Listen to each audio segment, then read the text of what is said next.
This past weekend, our episode covered the story of sexual assault survivor Emily Doe, who was attacked by convicted sex offender and lifetime sex offender registrant Brock Turner back in January of 2015. Many felt that his lenient sentence not only added insult to injury for the young woman he victimized, it ended up costing the judge who handed him the sentence his job. It sent a very toxic and warped message that if you just so happen to attend a prestigious university and you just so happen to know how to swim kind of well, then that mitigates your culpability in terms of the crimes that you were convicted of committing. I still can't get over those words Turner's father said in court. A steep price to pay for 20 minutes of action out of 20 plus years of life. You probably noticed that that episode was one big long monologue directed squarely at Brock Turner, from not just me, but from many of us. And it's just not because of the crimes that Turner was convicted of. It was a terrible night and a terrible crime. I will admit, under certain circumstances, I may have been able to afford Turner a measure of understanding. There are indeed some mitigating factors that could have been considered. Yes, he was young. Yes, up until that fateful night, his contact with law enforcement had been minimal at best and nonviolent. He is hardly the boogeyman who lurks in the darkness looking to strike violently at his unsuspecting victims. Turner, on the surface, could very easily be overlooked as just the average, everyday, young person, the boy next door, the all-American blah blah blah. But in some ways, knowing what we know about him, that makes him even worse than the boogeyman lurking in the shadows. Brock Turner could easily be that one guy that you let your guard down around because he's so unassuming, so unremarkable.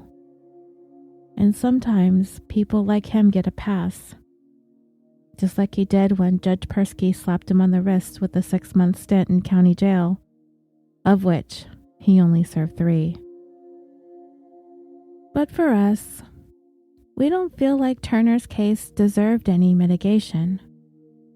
By and large, most of us who have listened to his criminal case, who have heard his statement to the court, as well as his father's statement, all the mitigators went out the window.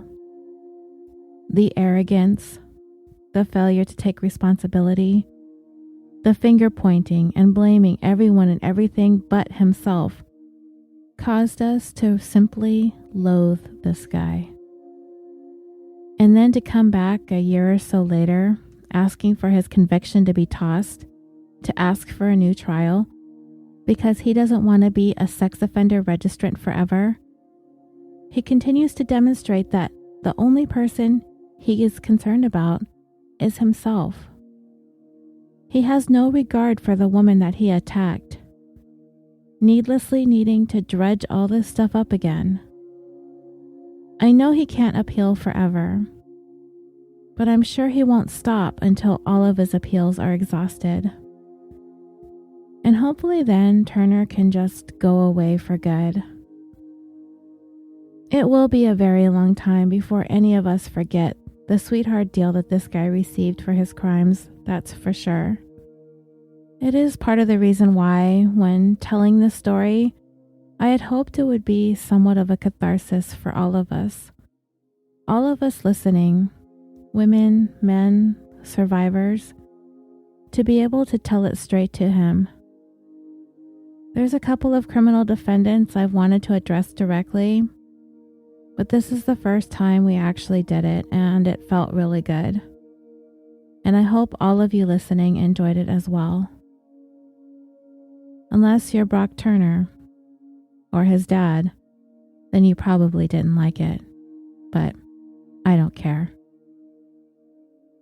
And as our episode 62 was being prepared to go live for you, another story was unfolding right here again in California, Northern California. You may have heard the news. A 58-year-old man by the name of Roy Charles Waller, a resident of Benicia, California, was arrested this past Friday, September 21st, in connection with at least 10 rapes that spanned a period of 15 years from 1991 through 2006. On September 11th, just 10 days prior to his arrest, Waller's DNA came up as a match to an attacker known as the Nor Cal Rapist. Waller, whom authorities suspected is indeed the serial rapist responsible for a string of crimes throughout 6 Northern California counties, was connected to the crimes in a similar way that Joseph DeAngelo was connected to the Golden State Killer East Area Rapist crimes back in April of this year. Waller is charged with 12 counts of forcible sexual assault and is being held without bail. He is set to be arraigned this week, and probably by the time you're hearing this, he probably already has been formally charged. The detective who had been working on the Nor Cal Rapist case for more than 12 years, Avis Beery, discussed the patterns of Waller's crimes. He would gain entry into the homes of the victims, typically during a time of the evening when the victim would be asleep. He would sneak in and overpower his victims, binding them, and then he would sexually assault them. There would be occasions when he would make the victim go with him to an ATM, which is kidnapping, and force his victims to withdraw money from their bank accounts. Sometimes he would rob his victims of valuables from their home. It has also been reported that the victims he targeted were Asian women. Another shocking detail of this case is Waller was arrested in the city of Berkeley, home of another prominent California university that has come up a number of times in some of our past cases, and will be mentioned in our upcoming episode 63 as well. Waller actually worked at the university's Environmental, Health, and Safety Office as a safety specialist, according to the school's website. His duties at the school involved managing programs to help ensure safety and training regarding the use of equipment and machinery, and this included operating forklifts, aerial lifts, and respirators. So, safety specialist by day and rapist by night, apparently. He was married, and he held this job for 25 years. Though none of the sexual assaults he is suspected of took place in Alameda County, the county where Berkeley is located. A spokesperson for the university told the San Francisco Chronicle, quote, "We are shocked today to learn that a campus employee was arrested in connection with a series of rapes that occurred over more than a decade ago in several Northern California communities. And the Sacramento Police Department, as well as the university's campus police, have stated that there is no indication that the crimes occurred anywhere on or within the campus community. But they are going to take a look at any open sexual assault cases to see if there may be any connection to Waller." Waller's crime spree began in 1991 in Roynert Park, where he attacked a 21-year-old woman. His crimes continued into Sonoma, Vallejo, Martinez, Woodland, Chico, Davis, and Sacramento, according to the Sacramento police chief. His next attack was in Sonoma, California in December of 1991. Then in Vallejo, California in February of 1992, he attacked a 30-year-old woman. And then some time passed, more than 4 years. He didn't attack again until October 31st, 1996 in Martinez, California, where he attacked a 39-year-old woman. In an interesting note about this particular Halloween attack, the suspect had worn a Halloween skeleton mask posing as a trick-or-treater in order to gain entry into her home. And then, 20 days after that attack, he actually called the victim to apologize. Then the following month, in November of 1996, he attacked a woman in Woodland, California. In January of 1997, in Davis, California, he attacked 2 women, both of whom were 29 years old at the time. A little more than 6 months later, in July of 1997, he attacked a 21-year-old woman in Chico, California.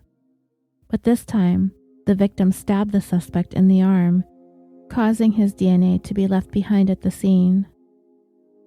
3 years passed until he attacked again in 2000 in Davis, California, this time a 22-year-old woman. And his last known attack occurred in October of 2006 in Sacramento. In this attack, he tied 2 roommates up in their home. One was 24 and the other 28. So from start to finish, his crime spree spanned approximately 15 years, with almost 12 years having passed since his last attack. The common thread in all of these cases was the perpetrator's DNA. On September 11th of this year, a DNA match was linked to Waller to the DNA profile of the Nor Cal Rapist. And 1 week later, on September 18th, a felony complaint was filed and a warrant was issued. And 2 days after that, on the 20th of September, he was arrested and charged with 12 counts of forcible sexual assault.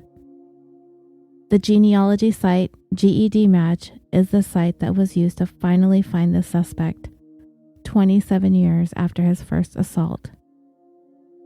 At least one of his cases, the 1996 Halloween attack, the DA of the county in which the assault took place had filed a John Doe complaint in 2006 so that the statute of limitations would not run out. And in doing that, the DA essentially has preserved the right to file charges against Waller now that he's been linked through DNA and arrested. The first victim has spoken out to the media since Waller's arrest.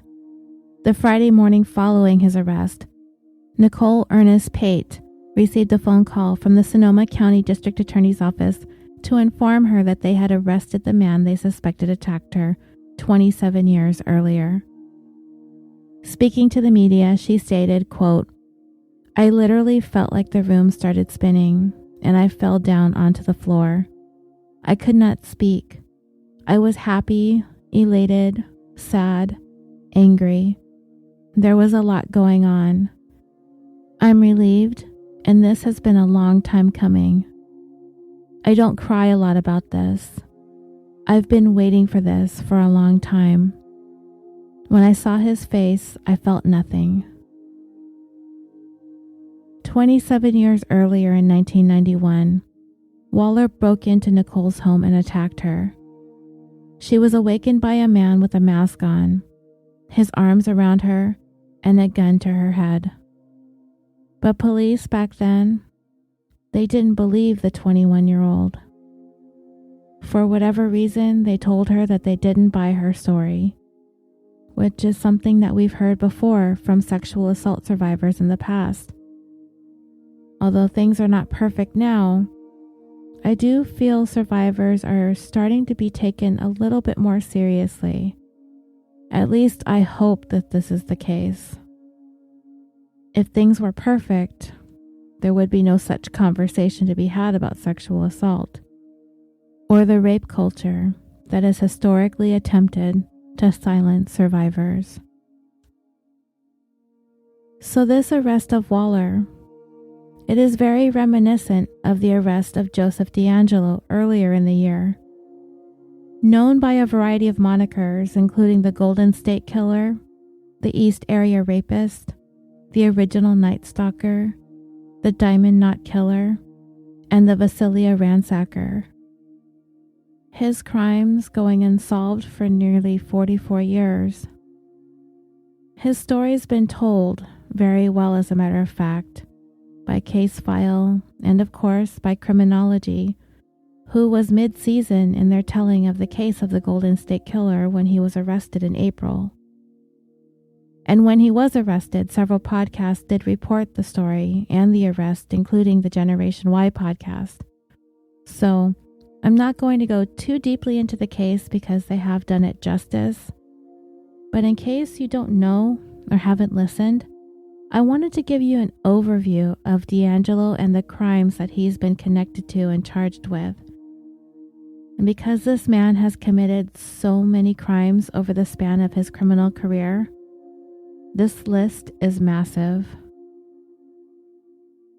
So DeAngelo was arrested on April 24th of 2018 and charged with being the man behind at least 13 murders, at least 50 rapes, and more than 120 burglaries beginning in 1974 and ending in 1986, spanning from the Sacramento area of Northern California all the way down into Orange County. Here is a timeline of his professional and then criminal career. From 1973 until 1976, DeAngelo was a police officer in Exeter, California. It would be in the summer of 1976 that investigators believe DeAngelo began his crime spree in Sacramento County, beginning with a series of home burglaries and rapes. On June 18, 1976, he is believed to have raped a woman in Rancho Cordova, California. From 1976 to 1979, DeAngelo was transferred to the Auburn Police Department. He was fired from the department for stealing a hammer and a can of dog repellent. On July 17, 1976, he raped a teenage girl in Carmichael, California. On August 28, 1976, DeAngelo burglarized a home and attempted to sexually assault a woman in Rancho Cordova, California. On September 4, 1976, he raped a woman in Citrus Heights, California. On October 5, 1976, he raped another woman in Citrus Heights. In 2017, she appeared at CrimeCon identifying herself as Jane Carson Sandler. She described being asleep with her son, who was 3 years old at the time, when she was awakened by a masked man standing over her with a knife and a flashlight blinding her. He blindfolded her, gagged her, and bound both of them, and then sexually assaulted her. 4 days later, on October 9, 1976, DeAngelo raped another woman in Rancho Cordova. 9 days later, he attacked twice in one day. One woman was raped in Carmichael, California, another again in Rancho Cordova. DeAngelo is also believed to be responsible for a carjacking in Carmichael that same day as well. On November 10, 1976, DeAngelo raped another woman in Citrus Heights. On December 18th, he raped a woman in Carmichael. On January 19, 1977, he raped a woman in Sacramento. 5 days later, on January 24th, he raped a woman in Citrus Heights. On February 7, 1977, he raped another woman in Citrus Heights. On March 8, 1977, DeAngelo raped a woman again in Sacramento. 10 days later, on March 18, 1977, DeAngelo raped a teenage girl in Rancho Cordova. In the book about the Golden State Killer, written by author Michelle McNamara, entitled I'll Be Gone in the Dark, One Woman's Obsessive Search for the Golden State Killer, this victim was returning from her job at Kentucky Fried Chicken. Her mom and dad happened to be out of town at the time, and when she got home, a man with a green ski mask exited from her parents' room wielding a hatchet. Prior to the attack, DeAngelo is said to have called the police in a taunting manner, having said, quote, "I have my next victim already stalked, and you guys can't catch me." DeAngelo is known to have made several calls to authorities over the years. On April 2, 1977, a Sacramento couple was attacked and the woman raped. In some instances, DeAngelo would bind both victims and then sexually assault the woman. On other occasions, he would have the man lay down on the ground and pile some dishes on his back and tell him that if any of the dishes fell over, he would be killed. On April 15, 1977, again in Sacramento, another couple was attacked and the woman was raped. And this happened again on May 3, 1977. DeAngelo attacked a couple in Glenbrook, again raping the woman. 2 days later, on May 5th, DeAngelo accosted a couple in front of their home in Orangevale, California, but it seems that nothing occurred beyond the confrontation. On May 14, 1977, another couple was attacked in Citrus Heights. The victim had reported to the New York Times that both she and her husband were bound, and he held a knife to her throat as he raped her. She then said he remained in their home for several hours. He helped himself to some beers, and when he left, he robbed her of her wedding ring, and he also stole her identification card. 3 days later, on May 17th, DeAngelo attacked another couple and again raped the woman. It seemed by this time DeAngelo was only targeting couples. 11 days later, on May 28th, he attacked another couple in Sacramento, raping the woman. On September 6, 1977, he attacked another couple in Stockton, California, and again raped the woman. On October 1st, he attacked a couple in Rancho Cordova, raping the woman. 20 days later, on October 21st, 1977, DeAngelo attacked a couple in Antelope, California, raping the woman. 8 days later, on October 29th, 1977, he attacked a couple again in Sacramento and again raped the woman. Then on November 10th, 1977, DeAngelo attacked another teenage girl in Sacramento. In December of 1977, the mayor of Sacramento and the publication The Sacramento Bee began receiving letters from a man claiming to be what had become known as the East Area Rapist. The letters included a poem entitled Excitement's Crave. It read as follows: All those mortals surviving birth, upon facing maturity, take inventory of their worth to prevailing society. Choosing values becomes a task. One must seek satisfaction. The selected route will unmask character when plans take action. Accepting some work to perform at fixed pay but promise for more is a recognized social norm, as decorum seeking lore.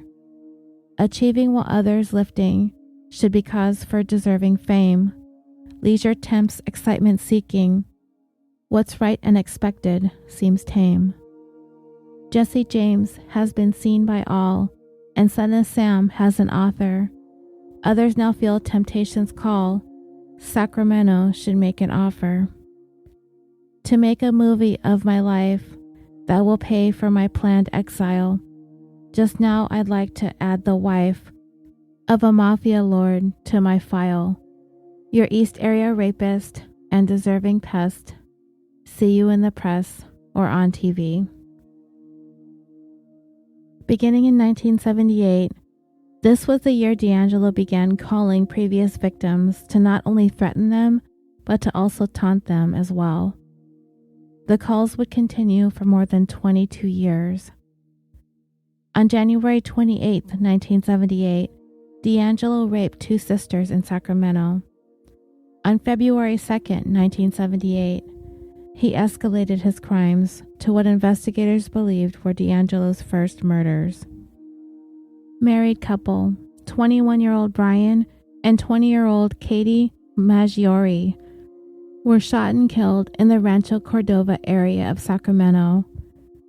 It would be 38 years before investigators would tie the East Area Rapist to their murders in 2016. The crimes were long thought to have been committed by 2 different individuals, but there had been suspicion early on that these murders were committed by the East Area Rapist based on geographical proximity. Today, DeAngelo has been charged with the murders of Brian and Katie. On March 18, 1978, DeAngelo attacked a couple in Stockton, raping the woman. On April 6, 1978, DeAngelo raped a woman in Rancho Cordova. On April 14, 1978, DeAngelo raped a teenage girl in South Sacramento. On June 5, 1978, DeAngelo attacked a couple in Modesto, raping the woman. 2 days later, on June 7th, DeAngelo raped a woman in Davis, California. On June 23rd, he attacked a couple again in Modesto, raping the woman. On June 24th, DeAngelo attacked a couple in Davis, raping the woman. On July 6th, he raped another woman in Davis. On October 7th, he attacked a couple in Concord, raping the woman. 6 days later, on October 13th, he attacked another couple in Concord, again raping the woman. On October 28th, DeAngelo attacked a couple in San Ramon, raping the woman. On November 4th, DeAngelo raped a woman in San Jose. On December 2nd, he attacked a couple again in San Jose, raping the woman. And a week later, on December 9th, he raped a woman in Danville.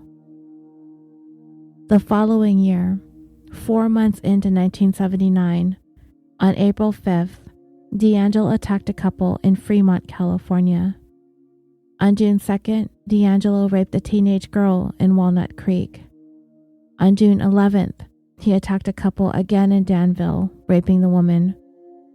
On June 25th, he raped another teenage girl in Walnut Creek. On July 5th, DeAngelo attempted to attack a couple in Danville, but they managed to fend off his attack and get away.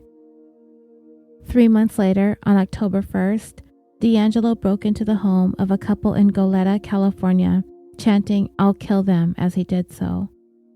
After tying them up with some twine, DeAngelo left the room and the woman screamed. Their neighbor, who was an FBI agent, heard the noises and chased after the intruder, who had fled by bike when he realized the screams had raised alarms. The couple was murdered, and DeAngelo did drop a knife as he fled, but details regarding this couple's murder are scant. Today, DeAngelo is charged with their killings. On December 30th, 1979, again in Goleta, 44-year-old Dr. Robert Offerman and 35-year-old Dr. Deborah Manning were shot to death in his condo. Paw prints of a large dog were discovered at the scene, but the couple, it did not seem, had a dog, so this led investigators to believe that the killer may be walking a large dog, but this lead really never went anywhere. Today, DeAngelo is charged with Robert and Deborah's murders. On March 13th, 33-year-old Charlene Smith and 43-year-old Lyman Smith were bludgeoned to death by an intruder who broke into their Ventura County home during the night and attacked them while they slept. So this is a bit further south than the other previous crimes. Charlene was raped before she was murdered. And over the years, as DeAngelo managed to elude capture, others were suspected in the Smiths' murders. One was even charged, but eventually cleared. And today, DeAngelo is charged with Charlene's and Lyman's murders. On August 19, 1980, 28-year-old Patrice Harrington and 24-year-old Keith Harrington were killed by an intruder who gained entry into their Dana Point home through an open window. Patrice was raped prior to being murdered.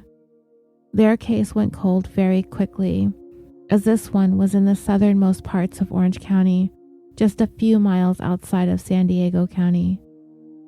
Today, DeAngelo is charged with the murders of Patrice and Keith. And 6 months later, on February 26, 1981, still in Orange County, 21-year-old Manuela Whithoon was bound, raped, and bludgeoned to death inside her Irvine home. Her husband was in the hospital when she was killed, so he was never considered a suspect. Today, DeAngelo is charged with Manuela's murder. Another 5 months passed before another murder was committed back up in Goleta. On July 27, 1981, 35-year-old Sherry Domingo and 27-year-old Gregory Sanchez were murdered while Sherry was house-sitting for her aunt. Gregory was her ex-boyfriend, and this was another case where a man with a large dog was seen nearby the time of the murders. Sherry's daughter, Debbie Domingo McMullen, should sound familiar to those of us who followed this story. She has been an outspoken advocate for the victims and the families of the victims of DeAngelo. Today, he has been charged with Sherry and Gregory's murders. Almost 5 years would pass before DeAngelo struck again, this time back in Orange County. On May 4th, 1986, 18-year-old Janelle Cruz was raped and bludgeoned to death in her family home in Irvine, as she was there by herself while the rest of her family was on vacation in Mexico. Her sister, Michelle, has been an outspoken advocate for finding the man who murdered her sister, and this would be Joseph DeAngelo's last known violent crime. Today, he is charged with her murder. In 1996, a DNA profile was developed from 3 of the semen samples from 3 of DeAngelo's crimes: Janelle Cruz, Manuela Whithoon, and Patrice Harrington.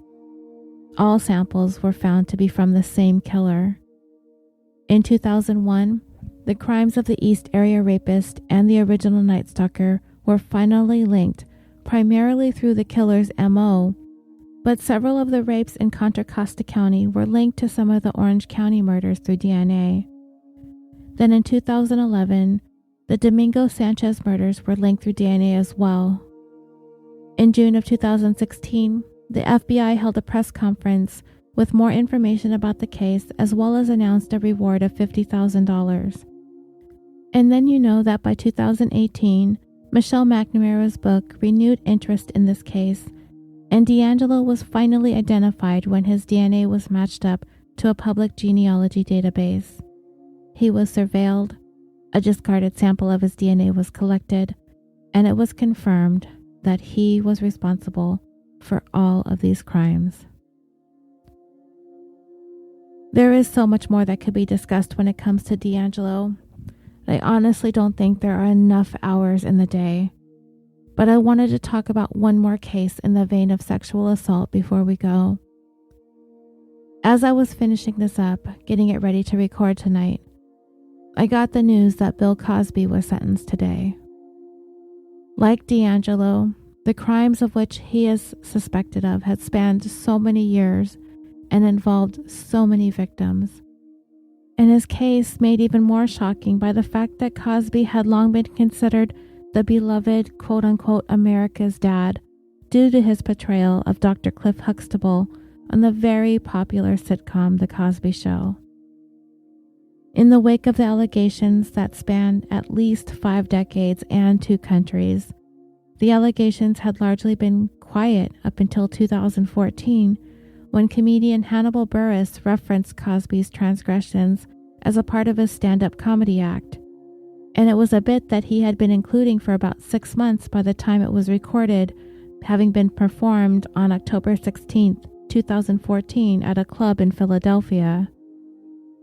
Hannibal Buress kind of talked about Cosby being known for kind of putting down young African American men for the way that they dressed and the way that they lived their lives. But then he followed that up with, but yeah, Bill Cosby, you raped women, so that kind of takes you down some notches. And the audience sort of responded to the joke lukewarmly, with an air of skepticism. But Hannibal told everyone, go home and Google it. And apparently everyone went home and Googled it. And the worst kept secret was out of the bag. The media ran with the story, digging into Cosby's past, and one by one by one, all the way up to no less than 60 women having come forward with their stories about their encounter with America's dad. Woman after woman after woman, echoing the same frightening tale of being drugged and sexually assaulted by Cosby. Many fearful of losing their work opportunities or not being believed that Cosby would ever commit such vile acts. Cosby would, for the next couple of years following Hannibal's viral stand-up bit, vehemently denied all of these allegations. Though it has come to light that he did indeed admit to some of the charges in past litigations involving accusations of sexual assault, litigations that were settled with, of course, non-disclosure agreements. So Cosby was able to fly below the radar. Nobody was talking about this. And Cosby was able to maintain his public, untarnished image for at least a decade following the payouts and court settlements. That is until Hannibal told everyone to go home and Google it. And just a day or so after Joseph DeAngelo was arrested, Cosby was convicted of sexually assaulting Andrea Constand 14 years ago at his house. And you know what, dreamers? I want to read her impact statement. She'd been silent for so long, so let's hear what she had to say in court today. To truly understand the impact that the sexual assault has had on my life, you need to understand the person that I was before it happened. At the time of the assault, I was 30 years old and a fit, confident athlete. I was strong and skilled, with great reflexes, agility, and speed. When I graduated from high school in Toronto, I was one of the top 3 female high school basketball players in Canada. Dozens of American colleges lined up to offer me basketball scholarships, and I chose the University of Arizona. For 4 years, I was a shooting guard on the women's basketball team, scoring up to 30 points a game. It was an amazing time in my life, and I learned a lot, developed a circle of really good friends, many of them teammates, and traveled around the United States to compete. The only downside was that I missed my family and developed severe homesickness. When it started to affect my studies and my training, my dad came up with the idea to move his own father and mother to Tucson. My grandparents were in their late 60s when they gamely agreed to move more than 2,000 miles to help me adjust to life away from home. They were retired after selling their Toronto restaurant business and figured that the warm, dry climate would suit them anyway. I had always enjoyed a special relationship with my grandparents. Not only had I grown up in their home, but I spoke Greek before I spoke English. They got an apartment close to mine, and I was there most days, talking and laughing over my favorite home-cooked meals. The homesickness quickly evaporated.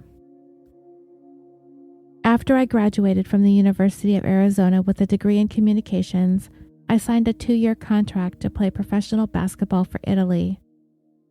Going pro took my athletic training to a whole new level. Once again, I thrived in the team atmosphere and enjoyed traveling Europe, although we rarely saw more than the basketball venues and the hotel rooms where we slept. When my contract ended, my former coach from the University of Arizona encouraged me to apply for a job as Director of Operations for the women's basketball team at Temple University in Philadelphia. It was a busy, challenging position that required me to manage a lot of logistical details so that others could focus on training the team for competition. I also made all the travel arrangements and went to the tournaments with the team and support staff. It was a great job, but after a few years, I knew I wanted to pursue a career in the healing arts, my other passion. I also wanted to work closer to home, where I could be reunited with my large extended family and many friends. I knew who I was, and I liked who I was. I was at the top of my game, certain that the groundwork provided by my education and athletic training would stand me in good stead whatever challenges lay ahead. How wrong I was. In fact, nothing could have prepared me for an evening in January of 2004 when life as I knew it came to an abrupt halt. I had just given my 2-month notice at Temple when the man that I had come to know as a mentor and a friend drugged and sexually assaulted me. Instead of being able to run, jump, and pretty much do anything I wanted physically, during the assault, I was paralyzed and completely helpless. I could not move my arms or legs. I couldn't speak or even remain conscious. I was completely vulnerable and powerless to protect myself. After the assault, I wasn't sure what had actually happened, but the pain spoke volumes. The shame was overwhelming. Self-doubt and confusion kept me from turning to my family or friends as I normally did. I felt completely alone, unable to trust anyone, including myself. I made it through the next few weeks by focusing on work. The women's basketball team was in the middle of the Atlantic 10 tournament and was traveling a lot. It was an extremely busy time for me, and the distraction helped take my mind off of what had happened. When the team wasn't on the road, however, I was in the basketball office at Temple and was required to interact with Mr. Cosby, who was on the board of trustees. The sound of his voice over the phone felt like a knife going through my guts. The sight of the man who had drugged and sexually assaulted me coming into the basketball office filled me with dread. I did everything that my job required of me, but I kept my head down, counting the days until I could return to Canada. I trusted that once I left, things would get back to normal. Instead, the pain and anguish came with me. At my parents' house, where I was staying until I got settled, I couldn't talk, eat, sleep, or socialize. Instead of feeling less alone because I was back home with my family, I felt more isolated than ever. Instead of my legendary big appetite and hollow leg, which is a running joke in my family, I picked at my food, looking more like a scarecrow with each passing week. I was always a sound sleeper, but now I couldn't sleep for more than 2 or 3 hours. I felt exhausted all the time. I used the demands of my new courses to opt out of family gatherings and events and to avoid going out with friends. As far as anyone could tell, I was preoccupied with my studies, but the terrible truth was what had happened to me at the hands of a man my family and friends admired and respected was swirling around me inside. Then the nightmare started. I dreamed that another woman was being assaulted right in front of me, and it was all my fault. I was consumed with guilt, and pretty soon, that agonizing feeling spilled over into my waking hours as well. I became more and more anxious that what had happened to me was going to happen to someone else. I grew terrified that it might already be too late, that the sexual assaults were continuing because I did not speak out. Then one morning, I called my mother on the telephone to tell her what had happened to me. She had heard me cry out in my sleep. She wouldn't let me put her off and insisted that I tell her what was wrong. She wouldn't settle for anything less than a complete and truthful explanation. Reporting the assault to the Durham Regional Police in Toronto only intensified the fear and pain, making me feel more vulnerable and ashamed than ever. When the Montgomery County District Attorney outside of Philadelphia decided not to prosecute for lack of evidence, we were left with no sense of validation or justice. After we launched civil claims, the response from Mr. Cosby's legal team was swift and furious. It was meant to frighten and intimidate, and it worked. The psychological, emotional, and financial bullying included a slander campaign in the media that left my entire family reeling in shock and disbelief. Instead of being praised as a straight shooter, I was called a gold digger, a con artist, and a pathological liar. My hard-working, middle-class parents were accused of trying to get money from a rich and famous man. At the deposition during the civil trial, I had to relive every moment of the sexual assault in horrifying detail in front of Mr. Cosby and his lawyers. I felt traumatized all over again and was often in tears. I had to watch Cosby make jokes and attempt to degrade and diminish me, while his lawyers belittled and sneered at me. It deepened my sense of shame and helplessness, and at the end of each day, I left emotionally drained and exhausted. When the case closed with the settlement, sealed testimony, and a non-disclosure agreement, I thought finally I could get on with my life, that this awful chapter in my life was at least over. These exact feelings followed me throughout both criminal trials. The attacks on my character continued, spilling over outside the courtroom steps, attempting to discredit me, to cast me in a false light, These character assassinations have caused me to suffer insurmountable stress and anxiety, which I still experience today. I still didn't know that my sexual assault was just the tip of the iceberg. Now, more than 60 other women have self-identified as sexual assault victims of Bill Cosby. We may never know the full extent of his double life as a sexual predator, but his decades-long reign of terror and serial rapist is over. I have often asked myself why the burden of being the sole witness in 2 criminal trials had to fall on me. The pressure was enormous.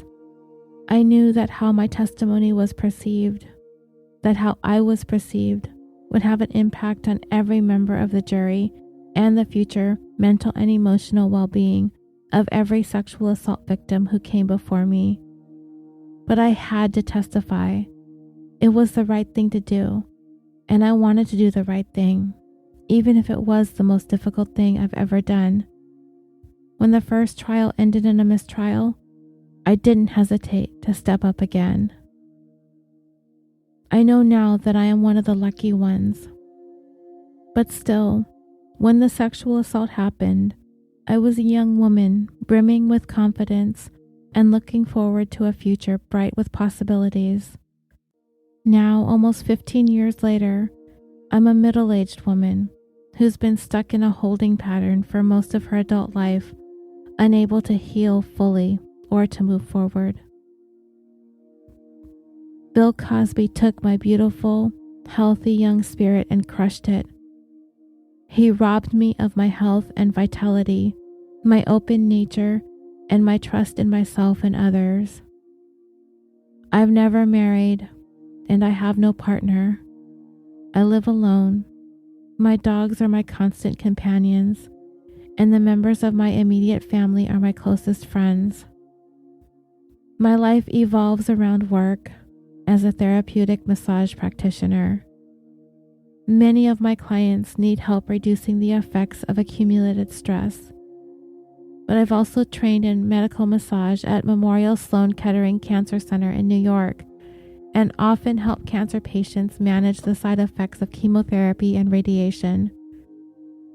I help many others too, people with Parkinson's, arthritis, diabetes, and so on. Some of my clients are in their 90s. I help them cope with the ravages of old age, reducing stiffness, aches, and pains. I like my work. I like knowing that I can help relieve pain and suffering in others. I know it helps me heal too. I no longer play basketball, but I try to stay fit. Mostly I practice yoga and meditation, and when the weather is warm, I like to pedal my bike up long, steep hills. It all feels like a step in the right direction, away from the dark and lonely place, towards the person I was before all this happened. Instead of looking back, I'm looking forward to looking forward. I want to get to the place where the person I was meant to be gets a second chance. I know that I still have room to grow. I would like to acknowledge some of the people who have helped me get here today. I will always be grateful for their counsel, friendship, and support. First of all, my lawyers, Dolores Troiani and Bibi Kivitz. These 2 smart, courageous women have been there for me since the beginning. Without them, I would have never been able to navigate this legal and emotional minefield. I will also be eternally grateful to Kevin Steele, the district attorney of Montgomery County, who had the guts to believe in me, to believe in the truth, and for trusting the justice system to get things right, even if the process had to be repeated. I also want to thank Mr. Steele's incredible team of professionals, including the district attorneys Kristen Feeden and Stuart Ryan, detectives Richard Schaefer, Mike Shade, Harry Hall, Jim Reep, Aaron Slight, Kirsten McDonald, the Victim Services, and many others for their passion for justice, their skill, and their hard work and perseverance despite the odds. And thank you to the jurors for their civic duty and great sacrifices. Thank you to all of the friends, old and new, who have stood by me. You know who you are. Each and every one of you has made a huge difference. Please know that. And last but not least, I want to thank my incredible family, my mother, Gianna, my father, Andrew, my sister, Diana, her husband, Stuart, their beautiful daughters, my nieces, Andrea and Melanie.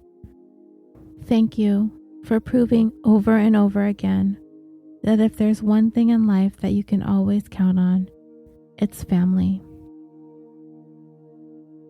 Bill Cosby was sentenced and sent straight to jail today. He did not get to pass go. He did not get to collect $200. But most importantly, he does not get to do anything else to hurt anyone ever again. He is 81 years old, his legacy forever tarnished.